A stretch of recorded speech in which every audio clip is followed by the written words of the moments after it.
Hello aspirants, ഒരു test സീരീസിന് നിങ്ങൾ എന്താ ഡിമാൻഡ് ചെയ്യുന്നത്? ഒരു ടെസ്റ്റ് സീരീസിൽ ചോദിക്കുന്ന എല്ലാ ക്വസ്റ്റ്യൻസും UPSCയിൽ വരും എന്നുള്ളതാണോ? അല്ല. ഒരു ടെസ്റ്റ് സീരീസിന് നമ്മൾ ഡിമാൻഡ് ചെയ്യുന്നത് നമ്മുടെ പ്രിപ്പറേഷൻ UPSCയുടെ ഡിമാൻഡിനെ റിഫ്ലക്റ്റ് ചെയ്യുന്നുണ്ടോ എന്നുള്ളതാണ്.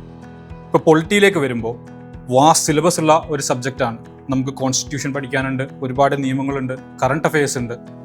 ഇതിൻ്റെ എല്ലാ ട്രിവിയൽ ആസ്പെക്ട്സും പഠിച്ചിട്ട് പോകുക എന്നുള്ളത് പ്രാക്ടിക്കൽ അല്ല.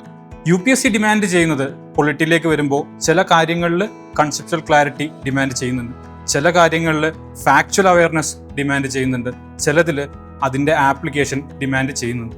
നമ്മളിവിടെ എൻലൈനിൽ ടെസ്റ്റ് സീരീസിൽ ക്വസ്റ്റ്യൻസ് പ്രിപ്പയർ ചെയ്യുമ്പോഴും ഇതേ ഡിമാൻഡിലാണ് നമ്മൾ പോകുന്നത്. അതുകൊണ്ടാണ് UPSCയുടെ ക്വസ്റ്റ്യൻസിൽ നമ്മുടെ റിഫ്ലക്ഷൻസ് കാണാൻ പറ്റുന്നത്.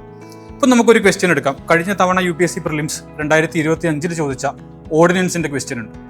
നമ്മളിവിടെ ക്വസ്റ്റ്യൻ ഇടുമ്പോൾ എന്ത് ടൈപ്പ് ക്വസ്റ്റ്യൻ ഇടണം എന്ന് ആലോചിക്കുമ്പോൾ അതിൻ്റെ ബേസിക് UPSCയുടെ ഡിമാൻഡ് എന്താണ്?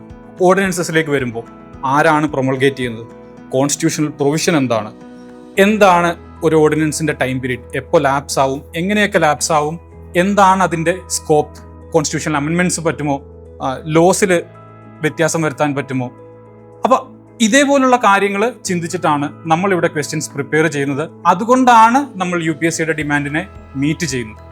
സോ ഇതിൻ്റെ ഭാഗമാവുക. Stay tune with us. Thank U.